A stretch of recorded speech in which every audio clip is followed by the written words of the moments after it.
14 सितंबर को जाएगी एकनाथ शिंदे की कुर्सी। बीजेपी ने भी दिए संकेत, शिंदे की जगह अजीत बन सकते हैं सीएम। एकनाथ शिंदे की किस्मत पर फैसला सुनाएंगे विधानसभा स्पीकर।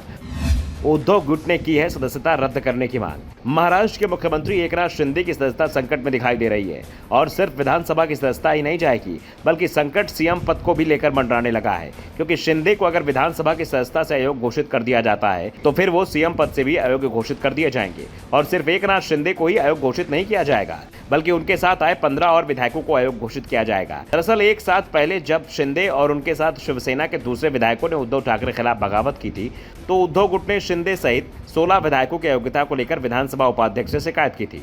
विधानसभा उपाध्यक्ष ने शिंदे और उनके समर्थक विधायकों को कारण बताओ नोटिस भी जारी किया था, लेकिन उस समय सुप्रीम कोर्ट ने विधानसभा उपाध्यक्ष को फैसला लेने से रोक दिया था और जब तक सुप्रीम कोर्ट से फैसला आता तब तक शिंदे महाराष्ट्र के सीएम बन चुके थे। विधानसभा अध्यक्ष की कुर्सी पर बीजेपी विधायक राहुल नार्वेकर आ चुके थे, यानी सब कुछ बदल चुका था और सुप्रीम कोर्ट ने गेंद को विधानसभा अध्यक्ष के पाले में डाल दिया। कोर्ट ने विधानसभा अध्यक्ष को जल्द ही शिंदे गुट के विधायकों की अयोग्यता पर फैसला लेने को कहा था, लेकिन 4 महीने बाद भी अभी तक विधानसभा अध्यक्ष फैसला नहीं कर पाए थे। पर अब जो संकेत मिल रहे हैं उसमें साफ है कि राहुल नार्वेकर अब ज्यादा वक्त नहीं लगाएंगे। नार्वेकर 14 सितंबर को इस मामले की सुनवाई करेंगे। राहुल नार्वेकर 14 सितंबर को कुल 34 याचिकाओं को सुनेंगे।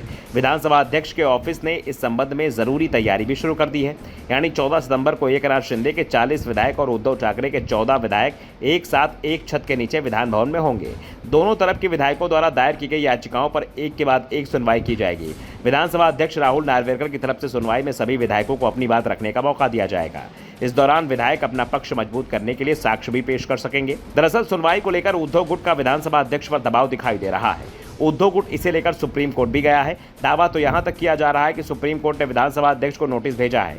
इसमें पूछा गया है 14 सितंबर को होने वाली सुनवाई के बाद जल्द ही अपात्रता पर फैसला आने की उम्मीद जताई जा रही है। ऐसे में अगर उद्धव ठाकरे की याचिका पर एकनाथ शिंदे को अयोग्य करार दिया जाता है तो वो सीएम पद से भी अयोग्य अपने आप हो जाएंगे, क्योंकि विधायक को अगर अयोग्य करार दिया जाता है तो वो किसी भी संवैधानिक पद पर नहीं रह सकता।